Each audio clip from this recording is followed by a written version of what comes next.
El divorcio suele ser una tragedia de bienes divididos y corazones rotos, un doloroso desmoronamiento de vidas compartidas, pero a veces es una clase magistral de engaño meticulosamente orquestada. Richard Sterling estaba sentado en la oficina con paneles de caoba del abogado de derecho familiar más despiadado de Manhattan. Una sonrisa de suficiencia, impenetrable, se dibujaba en su rostro mientras empujaba el acuerdo final hacia su esposa que lloraba. La estaba dejando sin nada, sin pensión alimenticia, sin apartamento, solo un Volvo oxidado de 10 años y una montaña de deudas de tarjetas de crédito que él había creado en secreto. Él realmente creía que había sido más listo que una barista ingenua y sin ambiciones. No sabía que acababa de separarse legalmente de la única heredera del imperio naviero Cavendish Global, valorado en 14.000 millones de dólares. Richard Sterling era un hombre que creía que el universo le debía la grandeza. A los 34 años, era director senior en una firma de capital privado en el centro de Manhattan. Ganaba un sueldo de 6 cifras y se comportaba como un multimillonario. Usaba trajes de lana italianos hechos a medida. Estaba obsesionado con su colección de Rolex y trataba cada interacción como una negociación que estaba destinado a ganar. Su esposa, Beatriz, era la única pieza de su vida que no encajaba con esa estética. Cuando se conocieron 5 años antes, Richard la había encontrado encantadora de una manera patética, como un animal callejero rescatado. Beatriz trabajaba en una librería independiente en Brooklyn, usaba cardigans grandes y descoloridos y no se maquillaba en absoluto. Era callada, sumisa y parecía aterrorizada por la vertiginosa élite de Nueva York. A Richard le gustaba eso. Le gustaba llegar a casa y encontrar a una mujer que lo miraba como si fuera un dios entre los hombres. Disfrutaba explicándole conceptos financieros básicos, deleitándose con sus miradas perdidas y sus ojos muy abiertos. Pero a medida que Richard ascendía en la escala corporativa, Beatriz se convirtió en una vergüenza. Se negaba a asistir a las galas de su empresa, alegando que las multitudes le provocaban ataques de pánico. Cuando lo acompañaba a las cenas, pedía agua del grifo y apenas probaba la comida, sin aportar nada a las conversaciones sobre paraísos fiscales o propiedades en los Hamptons. Entonces apareció Chloe. Chloe Brentwood era vicepresidenta junior en la firma de Richard. Llevaba tacones de aguja que resonaban bruscamente contra los suelos de mármol. Bebía martinis secos y miraba a Richard con una ambición voraz y depredadora que reflejaba la suya. A las pocas semanas de su primer viaje en taxi compartido, ya se acostaban juntos en hoteles de lujo por toda la ciudad. El plan de Richard para deshacerse de Beatriz fue clínico. Pasó 14 meses desviando cuidadosamente sus activos. Redirigió sus enormes bonificaciones anuales a una sociedad de responsabilidad limitada oculta, registrada en Delaware con el apellido de soltera de su madre. Sacó líneas de crédito a nombre de Beatriz, habiendo falsificado su firma para pagar extravagantes gastos de negocios que en realidad eran escapadas de fin de semana con Chloe a San Bartolomé y Aspen. Cuando finalmente dejó los papeles sobre su barata mesa de comedor de IKEA, se hizo la víctima. Simplemente vamos por caminos diferentes, Bea, había dicho Richard, ajustándose los puños de la camisa. Yo estoy construyendo un imperio. Tú, bueno, tú te conformas con leer novelas de bolsillo y trabajar por el salario mínimo. Necesito una compañera que me desafíe. Beatriz se había derrumbado en lágrimas, ocultando el rostro entre las manos. Le suplicó que se quedara, prometiendo que cambiaría, prometiendo que empezaría a vestir mejor, a asistir a las fiestas, a ser la esposa que él necesitaba. Su desesperación alimentaba el ego de Richard. Demostraba todo lo que él creía de sí mismo. Él era el premio, y ella no era nada sin él. Ahora, sentado en la imponente sala de conferencias con paredes de cristal de Crenshaw, Webb y asociados en Wall Street, Richard no sentía más que un alivio triunfante. Al otro lado de la pulida mesa de caoba estaba sentada Beatriz. Parecía más pequeña de lo habitual, ahogándose en una gabardina beige de una tienda de segunda mano. Tenía los ojos enrojecidos e hinchados. Apretujaba un pañuelo arrugado en sus manos temblorosas. A su lado se sentaba su mediador de oficio, un hombre de aspecto cansado que claramente tenía un retraso de otros 50 casos y quería terminar con esto tanto como Richard. El abogado de Richard, Jonathan Crenshaw, un tiburón con un traje de 3 piezas que cobraba $800 la hora, se inclinó hacia adelante. Repasemos los términos una última vez, señora Sterling, dijo Crenshaw, con un tono cargado de condescendencia ensayada. Mi cliente acepta asumir el resto del contrato de arrendamiento del apartamento de Tribeca. Usted conservará la propiedad del Volvo del 2014. En cuanto a las cuentas financieras, ambos renuncian al derecho a la manutención conyugal. Usted asumirá los $22,000 en deudas de consumo asociadas a las tarjetas a su nombre. El señor Sterling conservará sus inversiones personales y cuentas de jubilación que son anteriores al matrimonio o se han mantenido estrictamente separadas. Un corte limpio. Beatriz sorbió por la nariz, mirando la enorme pila de documentos legales. Es que no entiendo cómo las tarjetas de crédito llegaron a tanto. Yo solo compro comida. Richard suspiró ruidosamente, poniendo los ojos en blanco hacia su abogado. Vaya, ya hemos hablado de esto. La inflación, el coste de la vida. Nunca supiste cómo hacer un presupuesto. Te estoy haciendo un favor al no ir a por tu sueldo de la librería. No tengo nada, Richard, susurró ella con la voz quebrada. ¿A dónde se supone que voy a ir? Ya te las arreglarás, dijo Richard, mirando su reloj. Tenía una reserva para almorzar en Le Bernardin con Chloe en 1 hora para celebrar su recién descubierta libertad. Firma los papeles, Bea. No alargues esto. Es patético. La sala de conferencias estaba sofocantemente silenciosa, salvo por el zumbido del aire acondicionado y las sirenas lejanas y ahogadas de las calles de abajo. Beatriz se cogió el bolígrafo de plástico barato que su mediador le había entregado. Su mano temblaba tan violentamente que se le cayó el bolígrafo 2 veces. Richard la observaba con una mezcla de lástima y repulsión. No podía creer que hubiera malgastado 5 años de su mejor momento atado a una criatura tan débil e indefensa. Antes de firmar esto, comenzó Beatriz, con la voz apenas un susurro. Levantó la vista, sus ojos enrojecidos se clavaron directamente en los de Richard. Necesito preguntarte una última vez, ¿estás absolutamente seguro de que esto es lo que quieres? Por Dios, Bea, gruñó Richard, reclinándose en su silla de ejecutivo de cuero. Sí, estoy seguro. ¿Has leído la cláusula relativa a la renuncia de todos los activos futuros? Preguntó ella. Su voz seguía siendo baja, pero el temblor parecía haberse detenido. Cláusula 4b. Ambas partes renuncian irrevocablemente a toda reclamación, presente o futura, conocida o desconocida, sobre los activos, herencias, fideicomisos e intereses comerciales de la otra parte. ¿Estás de acuerdo con esto? Crenshaw, el abogado, se rió suavemente. Señora Sterling, le aseguro que mi cliente se siente perfectamente cómodo renunciando a sus derechos sobre las ganancias de su librería. Ahora, si pudiéramos concluir esto, necesito oírselo decir, insistió Beatriz, mirando fijamente a Richard sin parpadear. Richard sonrió con suficiencia. Su intento de sonar legalmente formidable le pareció muy divertido. Sí, Bea, renuncio irrevocablemente a mis derechos sobre tu enorme fortuna.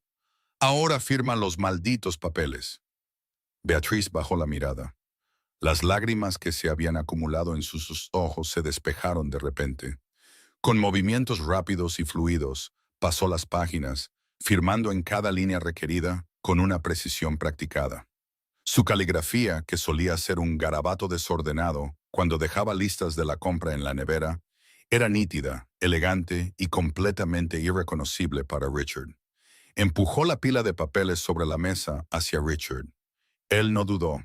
Sacó su pluma estilográfica Montblanc grabada, un regalo que se hizo a sí mismo por su último ascenso, y firmó con un floreo dramático.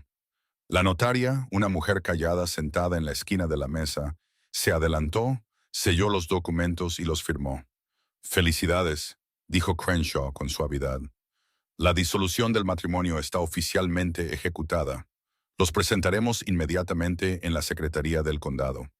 Ambos están legalmente divorciados. Richard sonrió, se levantó y se abotonó la chaqueta del traje. Bueno, buena suerte, Bea. De verdad. Espero que te encuentres a ti misma. Ya lo he hecho, dijo Beatriz. El cambio en la sala no fue inmediato, pero fue palpable. Beatriz no se levantó de inmediato. En su lugar, metió la mano en los bolsillos de su gabardina grande y descolorida. Sacó un pequeño paquete de toallitas desmaquillantes y un espejo de bolsillo. Lenta y metódicamente, se limpió el maquillaje rojo e inflamado de alrededor de los ojos, un maquillaje que se había aplicado cuidadosamente en el baño del vestíbulo 20 minutos antes para simular un llanto intenso.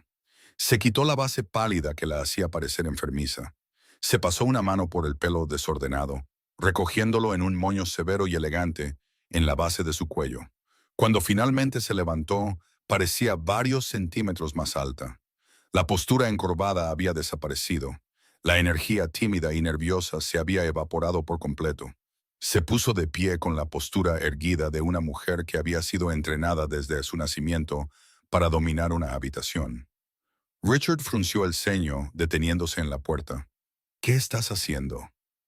Antes de que Beatriz pudiera responder, las pesadas puertas dobles de la sala de conferencias se abrieron de golpe. Jonathan Crenshaw se levantó de inmediato, su rostro palideciendo al reconocer al hombre que acababa de entrar en su despacho. Era Thomas Harrison, el socio fundador principal de Harrison, Roth y Sinclair, el bufete de abogados corporativos más elitista, aterrador y caro de la costa este. Harrison era un hombre que negociaba fusiones internacionales y representaba a familias de dinero antiguo. No ponía un pie en oficinas de derecho familiar de nivel medio, a menos que algo catastrófico estuviera sucediendo. Harrison, un hombre alto con el pelo plateado y un traje a medida de Savile Row, ignoró por completo a Crenshaw y a Richard. Pasó directamente junto a ellos, flanqueado por dos hombres imponentes con trajes oscuros que parecían menos asistentes legales y más seguridad privada. Harrison se detuvo frente a Beatriz e hizo una ligera y profunda reverencia. ¿El papeleo está finalizado, señorita Cavendish?, preguntó Harrison, su voz un barítono profundo y resonante. Lo está, Thomas, respondió Beatriz. Su voz se había transformado. Atrás quedaba el tono agudo y vacilante de la barista de Brooklyn. En su lugar había un acento agudo, aristocrático y medio atlántico que imponía una autoridad absoluta. El señor Sterling ha renunciado oficial e irrevocablemente a todos los derechos sobre mis activos, presentes y futuros. Richard soltó una risa corta y confusa. ¿Cavendish? ¿Qué está pasando? Bay, ¿quién es este? Harrison finalmente se giró para mirar a Richard. Su expresión era de leve disgusto, como si acabara de notar una cucaracha en su zapato. Señor Sterling, dijo Harrison con frialdad, permítame presentarle a mi clienta, la señorita Beatrice Eleanor Cavendish, única heredera superviviente de la Cavendish Shipping Corporation, Cavendish Holdings, y la principal beneficiaria del patrimonio del difunto Lord Arthur Cavendish. Richard parpadeó. Una, dos veces. Las palabras no tenían sentido. Cavendish Shipping era un monolito global. Poseían la mitad de los puertos comerciales de Europa y una flota de buques de carga que movían miles de millones de dólares en mercancías diariamente. Eso es una locura, tartamudeó Richard, mirando a Crenshaw, esperando que su abogado pusiera fin a esta extraña broma. Su nombre es Beatrice Hayes. Trabaja en una librería. Está endeudada. Beatrice Hayes era el apellido de soltera de mi madre, dijo Beatriz con suavidad, cogiendo su barata gabardina y colgándosela del brazo para revelar una blusa de seda negra entallada debajo. Mi abuelo era un hombre muy paranoico y muy controlador. Exigió que ocupara mi lugar en la junta a los 22 años. Yo quería vivir una vida normal primero. Quería ver si podía sobrevivir sin el dinero de la familia. Oculté mi identidad, congelé mis fideicomisos y me mudé a Brooklyn. Caminó lentamente hacia Richard, sus tacones resonando suavemente contra el suelo de madera. Entonces te conocí, Richard, continuó, con los ojos fríos y calculadores. Estabas tan ansioso por hacer de Salvador, tan ansioso por moldearme en una pequeña mascota silenciosa y obediente. Me fascinó. Pensé que quizás, debajo de toda esa arrogancia, había un hombre que realmente me amaba por mí misma, sin importar el dinero. Richard sintió que la sangre se le iba del rostro. Bea, sí te amo, sí te amé. No, no lo hiciste, dijo Beatriz, su voz bajando a un susurro mortal. He sabido lo de Chloe Brentwood durante 14 meses. He sabido de la sociedad de responsabilidad limitada en Delaware, donde has estado escondiendo tus bonificaciones. He sabido de las tarjetas de crédito que abriste fraudulentamente a mi nombre. Crenshaw se atragantó con su propia saliva. ¿De forma fraudulenta? Sí, señor Crenshaw, interrumpió Thomas Harrison con suavidad. Tenemos registros de IP, grabaciones de vigilancia de las sucursales bancarias y análisis forenses digitales que prueban que su cliente falsificó la firma de la señorita Cavendish para financiar sus aventuras extramatrimoniales. Es un delito federal. Richard retrocedió un paso, su mente girando, tratando de encontrar una salida, una escapatoria, una forma de darle la vuelta a esto. Espera, espera, si eres multimillonaria, el acuerdo postnupcial. Acabamos de firmar un acuerdo postnupcial.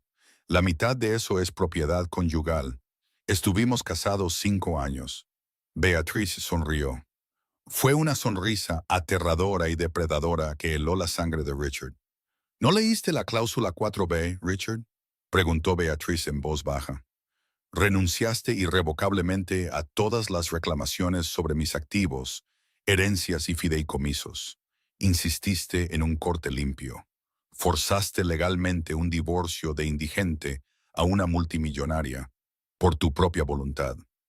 El silencio en la sala era absoluto. El peso de lo que Richard acababa de hacer se derrumbó sobre él.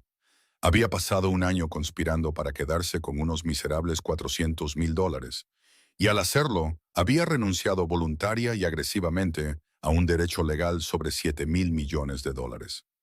Ahora, dijo Beatriz, girándose hacia la puerta. Thomas, por favor, asegúrate de que las autoridades locales reciban el dossier de fraude sobre las tarjetas de crédito. Creo que $22,000 en fraude electrónico conllevan una sentencia de prisión considerable. Inmediatamente, señorita Cavendish, dijo Harrison. Vía, espera. Richard se abalanzó hacia adelante, su voz quebrada por el pánico. Vea, por favor. Podemos hablar de esto. Podemos romper los papeles. Beatriz se detuvo en el umbral. Miró hacia atrás por encima del hombro, su mirada recorriendo el traje a medida de Richard y su rostro pálido y aterrorizado. Mi abuelo falleció en Londres hace 4 horas, dijo Beatriz, su voz desprovista de toda emoción. Tengo un imperio que dirigir, Richard. No tengo tiempo para mandos intermedios. Salió de la oficina, las pesadas puertas de caoba cerrándose suavemente detrás de ella, dejando a Richard Sterling de pie entre los escombros de su propia creación. La lluvia azotaba las ventanas tintadas del Maybach 62S, mientras se deslizaba sin problemas por el tráfico de Manhattan hacia el aeropuerto de Teterboro. Dentro de la cavernosa cabina insonorizada, Beatrice Eleanor Cavendish estaba sentada en silencio, mirando su reflejo en el cristal. El fantasma de la tímida barista de Brooklyn había desaparecido por completo, reemplazado por el perfil afilado e inflexible de una mujer que acababa de heredar el mundo. Frente a ella, Thomas Harrison ya estaba revisando un grueso dossier, su iPad brillando suavemente en la penumbra. Le entregó un teléfono satelital seguro y encriptado. La Junta ha sido notificada del fallecimiento de Lord Arthur, dijo Harrison, su tono puramente profesional. Como se esperaba, Gregory Whitmore ya ha convocado una reunión de emergencia en la sede de Canary Wharf. Se está moviendo rápido, Beatriz. Asume que tu año sabático de 5 años en Nueva York te ha dejado ignorante de las actuales crisis logísticas en los puertos de Rotterdam y Singapur. Pretende proponer un voto de no confianza antes de que la tinta del certificado de defunción de tu abuelo esté seca. Beatrice tomó el teléfono, su pulgar trazando el borde de la pantalla. Gregory Whitmore, el director de operaciones de Cavendish Shipping, había sido una espina en el costado de su abuelo durante una década. Whitmore era un buitre corporativo, un hombre que creía que el imperio naviero debía ser desmantelado y vendido por partes a firmas de capital privado. «Deja que Whitmore tenga su reunión de emergencia», dijo Beatriz, su voz bajando a un registro frío y calculador. «¿Se ha preparado el Gulfstream?» «Esperando en la pista, señora. Tenemos autorización para una ruta de vuelo transatlántica inmediata». Bien, Beatriz abrió una carpeta de cuero separada en el asiento a su lado. Contenía la verdadera razón por la que había pasado 5 años escondida en una polvorienta librería de Brooklyn. No solo había estado huyendo de la presión, había estado estudiando. Bajo la apariencia de una don nadie, había utilizado la vasta red de investigadores privados y contables forenses de su abuelo, sin el conocimiento de la Junta, para mapear cada vulnerabilidad, cada agenda oculta y cada cuenta bancaria secreta de los ejecutivos de Cavendish. 9 horas después, Beatrice entró en el imponente monolito de cristal y acero de Cavendish Holdings en Londres. Llevaba un traje a medida de Tom Ford color carbón que dibujaba una silueta sorprendentemente autoritaria, su pelo recogido en un moño elegante e impenetrable. El vestíbulo se quedó en silencio absoluto mientras pasaba los torniquetes de seguridad, flanqueada por Harrison y 4 contratistas de seguridad privada. En el piso 42, la sala de juntas era un teatro de caos. 12 hombres y 3 mujeres con trajes caros discutían a gritos sobre márgenes de beneficio y protocolos de sucesión. A la cabeza de la mesa estaba Gregory Whitmore, un hombre de rostro rubicundo de finales de sus 50, con una predilección por las corbatas agresivamente llamativas. No podemos permitir que una chica de 27 años que ha pasado la última media década sirviendo café en América controle una cadena de suministro global de 14,000 millones de dólares, gritaba Whitmore. Los accionistas entrarán en pánico. Las acciones se desplomarán. Necesitamos un director ejecutivo de transición inmediatamente. Estoy de acuerdo, Gregory. Una voz cortó la sala. Las pesadas puertas dobles se cerraron detrás de Beatriz. Toda la sala se congeló. La mandíbula de Whitmore se tensó mientras la veía acercarse a la cabecera de la mesa. Ella no pidió un asiento. Simplemente se paró detrás de la silla de cuero vacía de su abuelo, apoyando las manos en el respaldo. Un director ejecutivo de transición sería un desastre para la estabilidad de las acciones. Continuó Beatriz, su mirada recorriendo a los aterrorizados miembros de la Junta. Por eso no habrá transición. Asumo el control unilateral inmediato de Cavendish Holdings, según lo dictado por el testamento final de Lord Arthur. Whitmore recuperó su sonrisa burlona. Beatriz, cariño, todos estamos de luto por Arthur, pero esto es un negocio, no un cuento de hadas. No sabes nada de nuestra crisis actual. Tenemos 3 portacontenedores detenidos en Rotterdam por disputas aduaneras, y nuestra estrategia de cobertura de combustible está desangrando capital. En realidad, Gregory, dijo Beatriz, sacando una única memoria USB de su bolsillo y deslizándola sobre la mesa hacia el secretario de la Junta. Los barcos en Rotterdam están detenidos porque autorizaste un acuerdo paralelo con una empresa fantasma rusa sancionada para transportar petróleo crudo no documentado. Un acuerdo que negociaste a través de una cuenta offshore en las Islas Caimán, esperando que las multas aduaneras resultantes bajaran artificialmente nuestras ganancias del tercer trimestre, permitiendo a tus amigos de capital privado en Blackstone lanzar una OPA hostil a una fracción de nuestra valoración. El color desapareció rápidamente del rostro de Whitmore.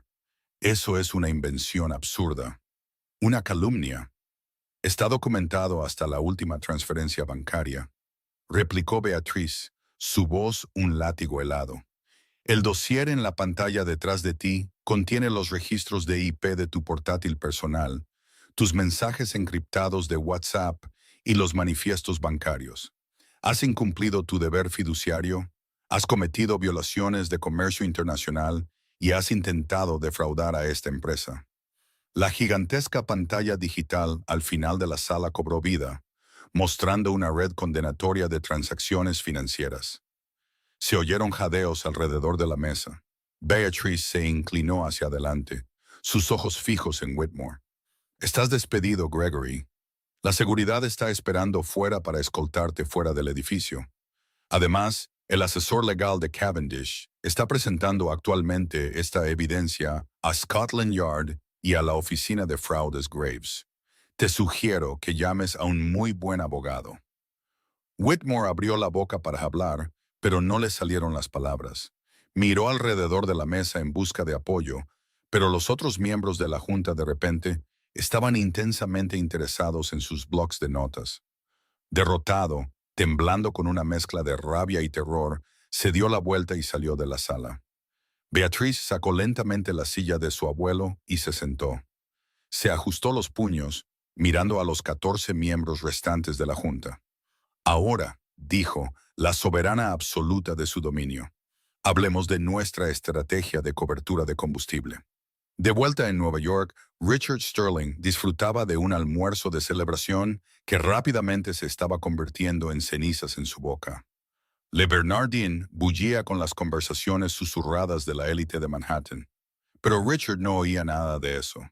Miraba fijamente su plato de atún de aleta amarilla finamente machacado. Frente a él, Chloe Brentwood contaba una historia sobre una firma rival, riendo mientras sorbía su Sancerre. Y entonces él realmente pensó que podría asegurar la financiación mezzanine sin... Richard, ¿siquiera me estás escuchando? Espetó Chloe, sus cejas perfectamente cuidadas frunciéndose con molestia. Richard tragó saliva, con la garganta seca. Bea es multimillonaria. Chloe hizo una pausa, su copa de vino a medio camino de su boca. Soltó una risa aguda y genuina. ¿Qué? ¿Compró un billete de lotería con su sueldo mínimo? No, Chloe, hablo en serio. Richard se frotó las sienes, un sudor frío brotando en su frente. Su verdadero nombre es Beatrice Cavendish. Su abuelo acaba de morir. Es dueña de Cavendish Shipping. La risa de Chloe murió al instante. Como vicepresidenta de capital privado, sabía exactamente qué era Cavendish Holdings. Todos en Wall Street lo sabían. Richard, dime que estás bromeando. Firmé un acuerdo postnupcial, susurró Richard, su voz temblando. La obligué a firmar un acuerdo postnupcial. Renuncié a todos los derechos sobre sus activos, a todos. Y ella sabía lo de la sociedad de responsabilidad limitada en Delaware. Sabe lo de las tarjetas de crédito. Los ojos de Chloe se abrieron de puro horror. ¿Las tarjetas de crédito? ¿Las que abriste a su nombre para pagar nuestros viajes a Aspen? Richard, eso es fraude electrónico. Es robo de identidad. Antes de que Richard pudiera responder, su teléfono móvil vibró violentamente contra el mantel blanco. El identificador de llamadas decía William Kensington, el socio fundador de su firma. Richard respondió con mano temblorosa. Richard, a mi despacho, ahora, ladró Kensington, su voz cargada de veneno. Señor, estoy almorzando. Yo... No me importa si estás en la luna, Sterling, rugió Kensington. Hay dos detectives de la División de Delitos de Cuello Blanco del Departamento de Policía de Nueva York sentados en mi vestíbulo con una citación para tus correos electrónicos corporativos y cuentas de trading. El equipo legal de Thomas Harrison ha presentado una queja formal de fraude financiero en tu contra. Ven aquí ahora. La línea se cortó. Richard dejó caer el teléfono. Resonó contra la fina porcelana. ¿Qué pasó?, exigió Chloe, inclinándose hacia adelante, con el rostro pálido. La policía está en la oficina, ahogó Richard. Tienen una citación. Chloe lo miró fijamente durante 3 segundos agónicos. La aritmética en su cabeza fue rápida y brutal. Richard ya no era una estrella en ascenso con una jugosa bonificación. Era una responsabilidad legal, un activo radiactivo que acababa de arruinar espectacularmente la mayor ganancia financiera inesperada de la historia moderna. Se levantó, arrojando su servilleta de lino sobre la mesa. Chloe, espera. ¿A dónde vas?, suplicó Richard, tratando de tomar su mano. Ella se apartó como si estuviera enfermo. Vuelvo a la oficina para informar a William de que no tenía absolutamente ningún conocimiento de tus actividades fraudulentas. Te sugiero que encuentres un abogado defensor muy barato, Richard, porque estás completamente solo. Se dio la vuelta sobre su tacón de aguja y salió del restaurante, dejando a Richard solo con la cuenta.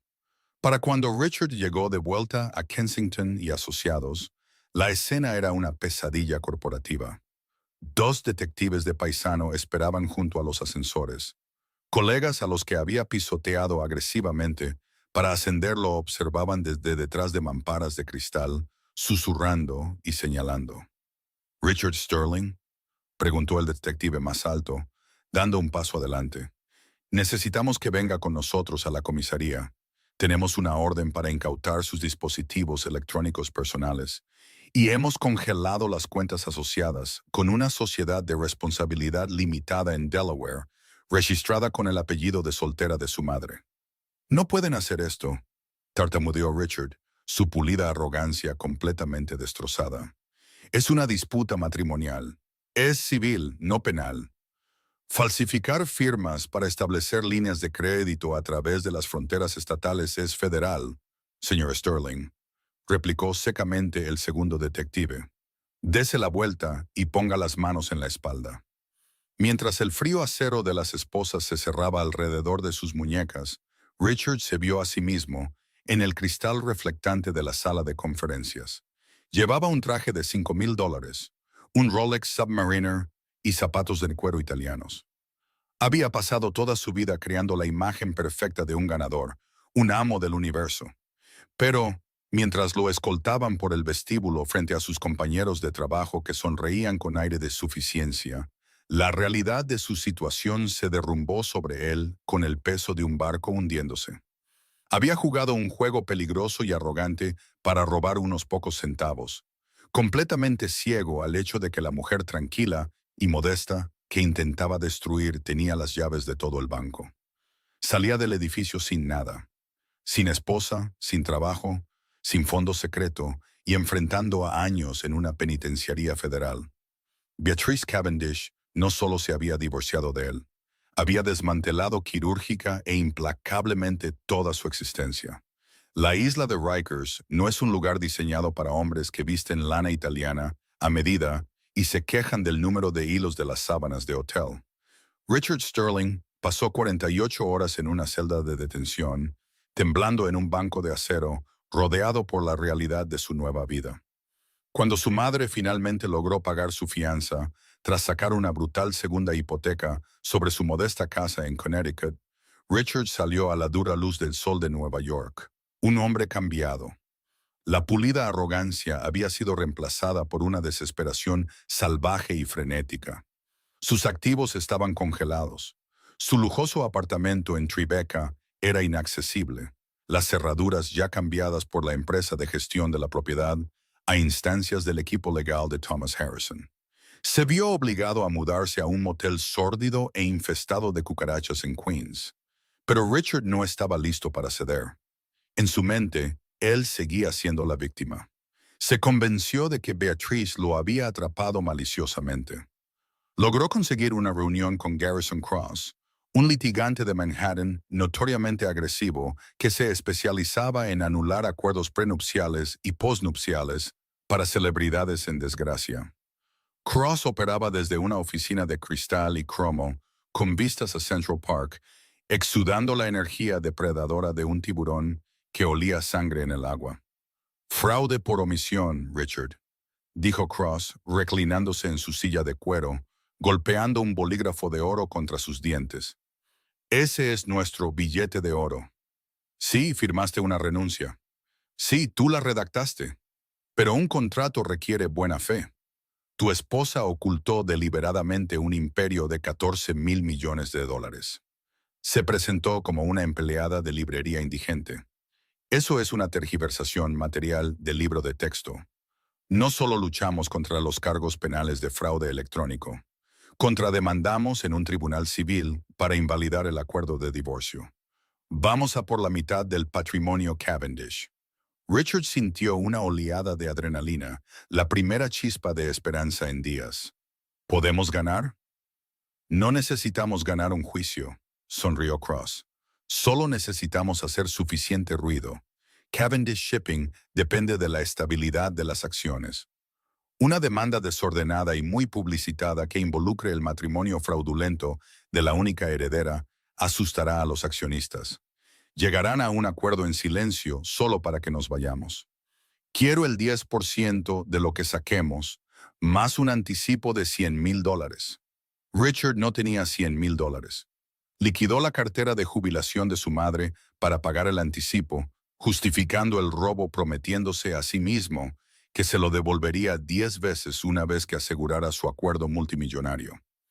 Mientras Richard conspiraba en su barata habitación de motel en Queens, Beatrice consolidaba sistemáticamente su autoridad absoluta al otro lado del Atlántico. En la sala de juntas del ático de la Torre Cavendish en Londres, Beatrice se sentó a la cabeza de la mesa, proyectando un aura de poder intocable. La hemorragia interna causada por la corrupción de Gregory Whitmore había sido cauterizada. Su siguiente movimiento era la expansión. Tenía la vista puesta en Nordic Star Freighters, un enorme conglomerado naviero noruego que controlaba las rutas comerciales del Báltico. Sin embargo, adquirir Nordic Star requería una masiva suscripción de capital. Necesitamos un suscriptor principal para sindicar la deuda, aconsejó Thomas Harrison, de pie junto a las ventanas del suelo al techo con vistas al Támesis. Goldman Sachs y Morgan Stanley están listos con sus propuestas. No, dijo Beatrice en voz baja, sus ojos fijos en un dossier financiero. Quiero a Kensington y Asociados. Harrison levantó una ceja plateada. ¿Kensington? ¿La antigua firma de Richard? Son una firma de capital privado boutique, Beatrice. Apenas tienen la liquidez para gestionar un acuerdo de esta magnitud. La encontrarán, replicó Beatrice, una sonrisa fría y calculada asomando a sus labios. William Kensington se enorgullece del prestigio de su firma. Si le ofrecemos los derechos exclusivos para suscribir la mayor fusión naviera de la década, apalancará cada activo para que suceda, y al hacerlo Cavendish Holdings será efectivamente su dueño. 72 horas después, William Kensington, el hombre que había despedido a Richard y lo había hecho escoltar por la policía, estaba sentado en la oficina de Beatrice en Londres, sudando profusamente a través de su traje a medida. Había volado durante la noche en un vuelo nocturno para asegurar el trato. Señorita Cavendish, esta es una oportunidad sin precedentes, tartamudeó Kensington, revisando frenéticamente las hojas de términos que sus abogados habían puesto ante él. Estamos profundamente honrados. Y para que conste, quiero disculparme personalmente por la desagradable situación con su exmarido. Si hubiera sabido que se estaba comportando de manera tan poco ética, lo habría despedido hace años. Los negocios son los negocios, William, dijo Beatrice con suavidad, sorbiendo su té Earl Grey. Solo pido una cosa. Mi equipo legal me informa que Richard está intentando presentar una demanda civil en mi contra. Probablemente intentará llamar a testigos de carácter de su firma para establecer mi engaño. Necesito la seguridad absoluta de que Kensington y asociados no participarán en su circo. Kensington palideció, sacudiendo la cabeza violentamente. Sterling es un paria, un estafador convicto esperando un juicio. Nadie en mi firma le hablará, y mucho menos testificará por él. Tiene mi palabra. Con un solo trazo de pluma, Beatrice había aislado legal y financieramente a Richard de toda su red profesional. El Palacio de Justicia de los Estados Unidos. Daniel Patrick Moynihan se alzaba como una impenetrable fortaleza de piedra caliza y cristal contra el sombrío y nublado cielo de Manhattan. Afuera, un circo caótico de furgonetas de medios, paparazzi agresivos y curiosos había establecido un estrecho perímetro alrededor de las escaleras. La historia del arrogante ejecutivo financiero de Midtown que, maliciosa e inadvertidamente, se había divorciado de una heredera de $14,000 millones se había filtrado a la prensa, y el público estaba ávido de espectáculo. Dentro de la sala 14B, la atmósfera era sofocantemente tensa. Richard Sterling se sentó en la pesada mesa de roble del demandante, con el estómago revuelto por un cóctel tóxico de café rancio de motel y pánico puro y sin adulterar. Llevaba su único traje limpio restante, que había intentado planchar con vapor en la ducha de su motel infestado de cucarachas en Queens. La tela se sentía pesada y barata en comparación con su sastrería italiana confiscada. A su lado, Garrison Cross estaba sentado perfectamente quieto, organizando sus blocs de notas con la calma depredadora de un hombre al que le pagaban sin importar el resultado. Entonces, las pesadas puertas dobles de caoba en la parte trasera de la sala se abrieron. La galería se quedó en completo silencio. Beatrice Eleanor Cavendish caminó por el pasillo central, pareciendo menos una acusada y más una monarca visitante. Llevaba un blazer Dior de un blanco puro y entallado sobre una blusa de seda negra. Su postura irradiaba una autoridad absoluta y aterradora. No había rastro de la mujer llorosa, y con cardigan a la que Richard había intimidado en una mesa de conferencias apenas unas semanas antes. Estaba flanqueada por Thomas Harrison y dos imponentes contratistas de seguridad privada que observaban la galería con fría profesionalidad. Beatrice tomó asiento en la mesa de la defensa, ajustándose los puños. No dirigió ni una sola mirada en dirección a Richard. «Todos en pie», gritó el alguacil mientras el juez Maxwell Davies tomaba asiento. Davies era un jurista notoriamente estricto, un hombre con un rostro profundamente surcado de arrugas y una legendaria intolerancia a los litigios frívolos. «Siéntense», retumbó el juez Davies, mirando por encima de sus gafas de lectura a la sala abarrotada. «Señor Cross, he revisado sus escritos preliminares.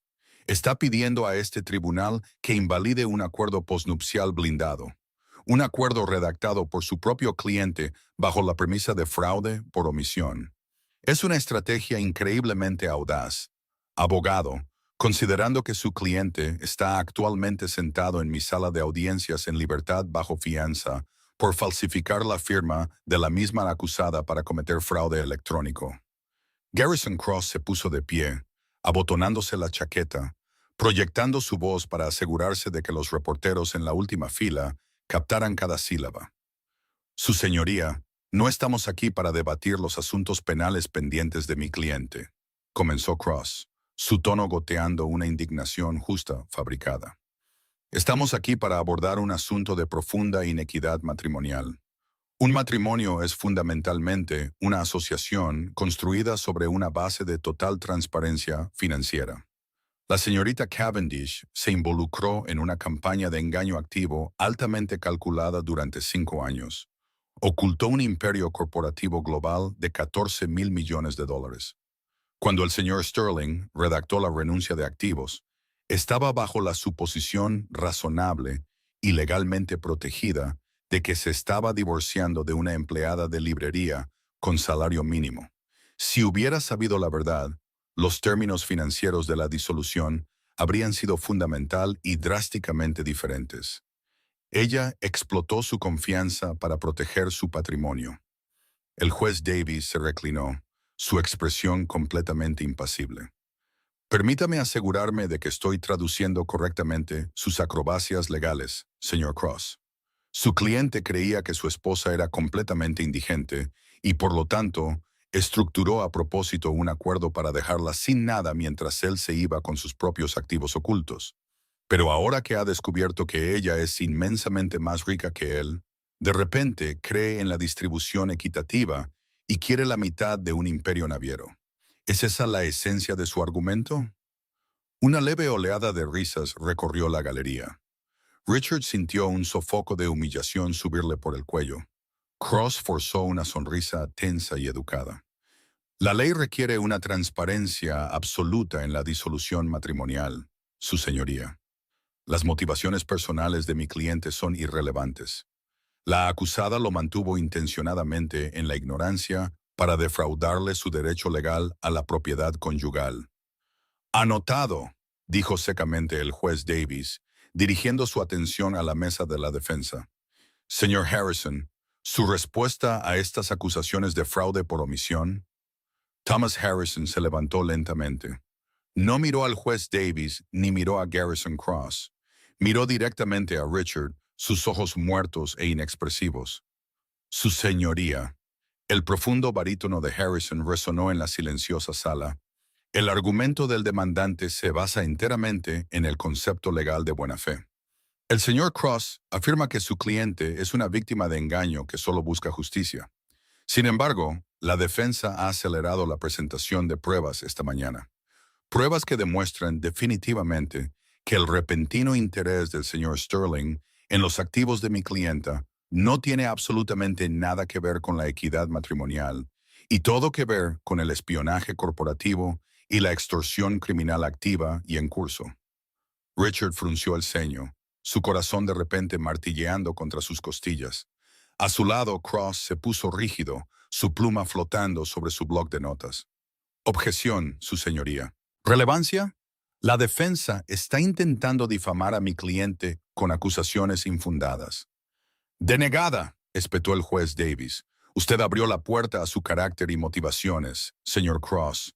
Quiero ver qué tiene el señor Harrison. Proceda. Harrison asintió a su asistente legal, quien se acercó al secretario del tribunal y le entregó un disco duro encriptado y sellado. Su señoría, hace 48 horas, al asumir el control unilateral de Cavendish Holdings, mi clienta inició un barrido digital forense completo de los servidores internos de la compañía en Londres. Estábamos buscando vulnerabilidades dejadas por el recientemente despedido director de operaciones, un hombre llamado Gregory Whitmore. Al mencionar el nombre de Whitmore, toda la sangre se drenó violentamente del rostro de Richard. La sala pareció inclinarse sobre su eje. Durante el barrido de los servidores privados y encriptados del señor Whitmore, continuó Harrison con suavidad. Nuestro equipo de ciberseguridad interceptó una serie de correos electrónicos altamente seguros enviados desde un teléfono desechable en Queens, Nueva York. Estos correos electrónicos fueron enviados exactamente 3 días después de que el señor Sterling saliera de la isla de Rikers bajo fianza. Harrison presionó un botón en un pequeño control remoto en su mano. La masiva pantalla del proyector digital detrás del estrado de los testigos cobró vida. Toda la sala jadeó al unísono. En alta definición se mostraba un intercambio de correos electrónicos. Remitente. Todavía tengo acceso al apartamento de Beatrice en Brooklyn. Tengo sus viejos diarios, sus portátiles personales y 5 años de perfiles de comportamiento. Conozco sus debilidades psicológicas y sus rutinas diarias. Si quieres lanzar una guerra de poder hostil para recuperar el control de la Junta de Cavendish, tengo la influencia que necesitas para destruir su imagen pública. Mi precio es de $20 millones en efectivo, transferidos a una cuenta offshore, sin extradición en Belice. ¿Tenemos un trato, Whitmore? Prueba que tienes los portátiles y los diarios. Luego hablamos. Su señoría, dijo Harrison, su voz elevándose, cortando los crecientes murmullos de la galería como una cuchilla. Inmediatamente solicitamos los datos de geolocalización del teléfono desechable que envió estos correos electrónicos. Los datos muestran que el dispositivo se conectó exclusivamente a una torre de telefonía móvil directamente sobre el Starlight Motel en Queens, la habitación de motel exacta y específica donde reside actualmente el demandante, el señor Richard Sterling. Un caos absoluto estalló en la galería. Los reporteros tecleaban frenéticamente en sus portátiles. Algunos se levantaban para ver mejor la pantalla. Garrison Cross dejó caer su bolígrafo de oro. Resonó ruidosamente contra la mesa de roble. Lentamente giró la cabeza para mirar a Richard, su rostro una máscara de furia e incredulidad puras y sin adulterar. «Eres un completo idiota», siseó Cross en voz baja, alejándose de Richard como si de repente fuera radiactivo. «Intentaste extorsionar a una junta directiva extranjera mientras estabas en libertad bajo fianza federal». Estaba desesperado, susurró Richard en respuesta, su voz quebrada, sus manos temblando tan violentamente que tuvo que agarrarse al borde de la mesa. Necesitaba influencia, me lo quitaron todo. ¡Pum, pum, pum! El juez Davis golpeó su mazo como un trueno, su rostro enrojecido de ira. «¡Orden! ¡Orden en esta sala! La sala cayó en un silencio aterrorizado. El juez miró con desprecio la mesa del demandante, sus ojos fijos en Richard con una mirada de absoluto disgusto. Señor Sterling, dijo el juez Davis, su voz fría, letal y vibrando de ira. No solo intentó arruinar financieramente a su esposa durante su matrimonio, sino que tiene la pura e inmitigada osadía de sentarse en mi sala y suplicar equidad mientras está activamente involucrado en un intento de extorsionar a una corporación multinacional. Es usted un peligro para el público y un insulto al sistema judicial. Su señoría, por favor, ahogó Richard, obligándose a ponerse de pie, sus rodillas temblando tanto que chocaban entre sí. Puedo explicarlo. Siéntese y cierre la boca, rugió el juez. Richard se desplomó de nuevo en su silla como si le hubieran disparado. La moción del demandante para invalidar el acuerdo postnupcial se deniega con extremo perjuicio, declaró el juez Davis, golpeando su mazo.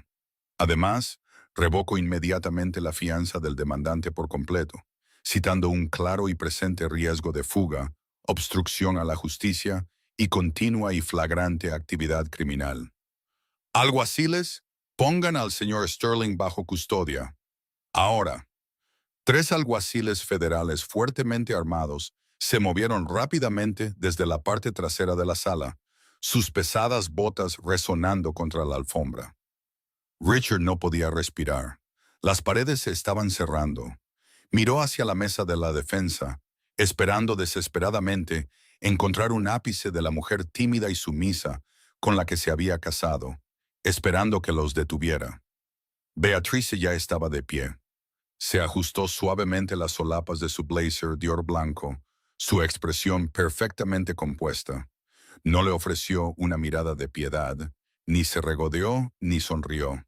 Simplemente lo miró con la absoluta y devastadora indiferencia de una multimillonaria pasando por encima de un trozo de basura en la acera. Sin una sola palabra, se dio la vuelta y salió de la sala, su equipo de seguridad abriéndose paso entre el mar de reporteros, dejando a Richard para ser bruscamente golpeado contra la mesa de roble y esposado por los alguaciles. Las directrices federales de sentencia para el fraude electrónico, el robo de identidad y el intento de extorsión corporativa son notablemente implacables, especialmente cuando los crímenes del acusado aparecen en la portada del Wall Street Journal. El juicio penal de Richard Sterling comenzó a finales de noviembre, mientras una helada amarga se asentaba sobre Manhattan. El espectáculo atrajo multitudes. Los paparazzi acamparon fuera del Palacio de Justicia de los Estados Unidos Daniel Patrick Moynihan, ansiosos por tomar fotos del deshonrado director de capital privado que inadvertidamente había regalado un imperio naviero. Richard llegaba cada mañana en la parte trasera de una furgoneta de transporte segura, su postura antes inmaculada encorvada, sus trajes de diseñador reemplazados por el monótono y mal ajustado uniforme caqui del sistema correccional federal. La fiscal federal adjunta Samantha Reynolds no solo procesó a Richard, desmanteló quirúrgicamente toda su existencia. A lo largo de 3 semanas agónicas, Reynolds exhibió el engaño de Richard ante un jurado de 12 ciudadanos comunes. Presentó las firmas falsificadas en las solicitudes de tarjetas de crédito. Mostró grabaciones de seguridad de Richard en sucursales bancarias, encantando a los cajeros mientras enterraba legalmente a su esposa en deudas de consumo. Presentó a contables forenses que rastrearon meticulosamente el camino de sus bonificaciones ocultas hacia la empresa fantasma de Delaware. Pero el golpe más devastador llegó el 8º día del juicio, cuando la fiscalía llamó a su testigo estrella. Chloe Brentwood entró en la sala vistiendo un conservador traje azul marino, pálida y profundamente incómoda. Habiendo sido despedida de Kensington y asociados y puesta en la lista negra de todas las instituciones financieras de renombre en Nueva York, Chloe había aceptado con entusiasmo un acuerdo de inmunidad a cambio de su testimonio. Richard observó desde la mesa de la defensa, con las manos esposadas a la cadena de su cintura, mientras la mujer por la que lo había arriesgado todo subía al estrado. «Señorita Brentwood», preguntó la fiscal Reynolds, proyectando su voz por la silenciosa sala. ¿Era usted consciente de que el acusado estaba financiando sus extravagantes vacaciones usando líneas de crédito fraudulentas abiertas a nombre de su esposa? No lo era, respondió Chloe, negándose a mirar en dirección a Richard. Richard me dijo que era rico por su cuenta. Me dijo que su esposa era un parásito financiero, una sangría para sus recursos. Cuando descubrí la verdad, que estaba robando su identidad y cometiendo delitos federales, me horroricé. Terminé la relación inmediatamente. Richard cerró los ojos, un profundo y nauseabundo vacío abriéndose en su pecho. Chloe estaba mintiendo para salvarse, pero no importaba. El jurado le creyó. Vieron a Richard exactamente como era, un narcisista codicioso y manipulador que había intentado construir un trono sobre una base de mentiras. El jurado deliberó durante menos de 4 horas. El presidente del jurado, un maestro de escuela pública jubilado, se levantó y pronunció los veredictos sin una pizca de emoción. Culpable de 3 cargos de fraude electrónico. Culpable de un cargo de robo de identidad agravado. Culpable de un cargo de intento de extorsión. El juez Robert Mitchell no ofreció clemencia, citando la absoluta falta de remordimiento de Richard y su audaz intento de extorsionar a una corporación extranjera mientras estaba en libertad bajo fianza. El juez dictó una sentencia de 96 meses, 8 años completos, en una penitenciaría federal de seguridad media, seguidos de 3 años de libertad supervisada y una restitución financiera absoluta al patrimonio Cavendish. A más de 6,000 kilómetros de distancia, en un mundo completamente ajeno a la miseria del sistema de justicia penal de Nueva York, Beatrice Eleanor Cavendish estaba cimentando su legado. La adquisición de Nordic Star Freight se había cerrado antes de lo previsto, convirtiendo oficialmente a Cavendish Holdings en el titán indiscutible de la logística marítima mundial. Para celebrar la fusión y su coronación formal como cabeza del imperio, Beatriz organizó una gala privada en el Museo Victoria y Alberto en Londres.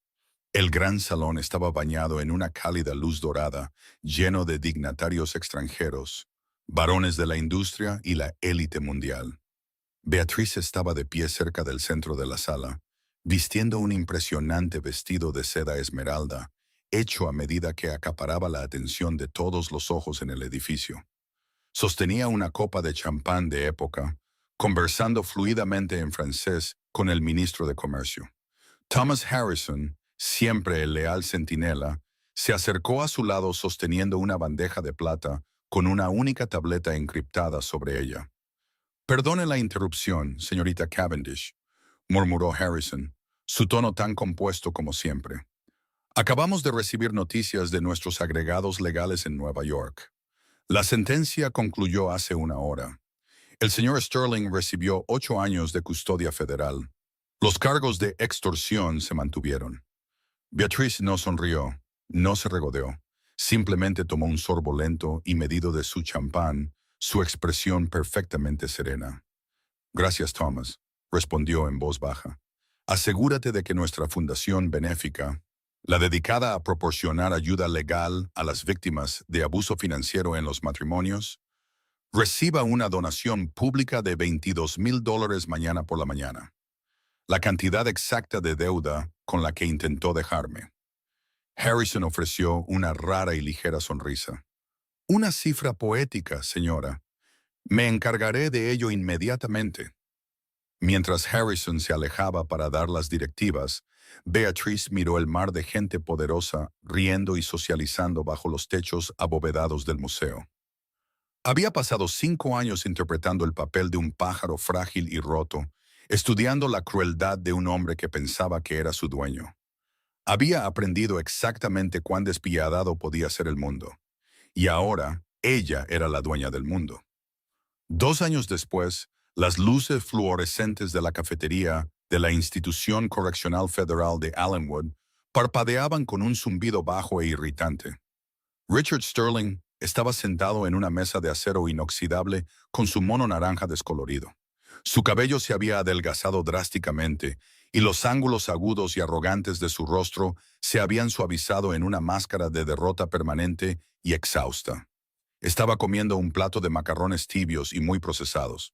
Un recluso más joven, un chico que cumplía condena por fraude postal, dejó caer una copia de la revista Forbes de hace un mes, con las esquinas dobladas, sobre la mesa antes de tomar asiento frente a él. «Mira esto, Sterling», dijo el chico golpeando la portada brillante. «Dicen que va a comprar los puertos de Sudamérica ahora. Increíble». Richard bajó lentamente su tenedor de plástico. Miró la revista. Devolviéndole la mirada estaba Beatrice. Estaba sentada detrás del enorme escritorio de roble de su abuelo en Londres, vistiendo un traje de raya diplomática impecable y afilado. Su pelo estaba recogido en ese moño severo y elegante. Sus ojos, los mismos ojos que solían llenarse de lágrimas cuando la regañaba por las facturas del supermercado, eran ahora aterradoramente fríos, agudos y enfocados. El titular, impreso en negrita dorada en la parte inferior de la página, decía: «La heredera de hierro. Cómo Beatrice Cavendish fue más lista que Wall Street y conquistó los mares». Richard se quedó mirando la portada hasta que su visión se volvió borrosa. Pensó en la barata mesa de comedor de IKEA en Brooklyn. Pensó en el acuerdo postnupcial que tan ansiosa y agresivamente le había exigido que firmara. Pensó en la sonrisa burlona en su propio rostro mientras le decía que ella no era nada sin él. Su pecho se contrajo. Un sollozo silencioso y sofocante se abrió paso por su garganta, resonando en la ruidosa y estéril cafetería de la prisión. Apartó la revista, enterró el rostro en sus manos ásperas y callosas, y lloró por el fantasma de la multimillonaria que había desechado. El divorcio, en su esencia, es una separación legal de vidas, una ruptura de lo que una vez fue un futuro compartido. Para Richard Sterling, fue una clase magistral de arrogancia, un error de cálculo fatal nacido de su ceguera arrogante y su mezquina codicia. Buscó desechar a una mujer que consideraba inferior a él, solo para descubrir que ella era la arquitecta de su ruina total. Beatrice Cavendish no solo sobrevivió a la emboscada financiera que su esposo le tendió, usó la propia malicia de él como arma en su contra, transformando una salida de indigente en la coronación de una multimillonaria. La tragedia de Richard nunca fue que perdiera una fortuna que nunca poseyó realmente. Su castigo absoluto y definitivo fue el conocimiento agonizante e ineludible de que tuvo un imperio en sus manos y voluntariamente lo tiró por unos centavos. A veces, el poder más aterrador que una persona puede ejercer es simplemente permitir que su enemigo firme legalmente su propia caída absoluta y catastrófica.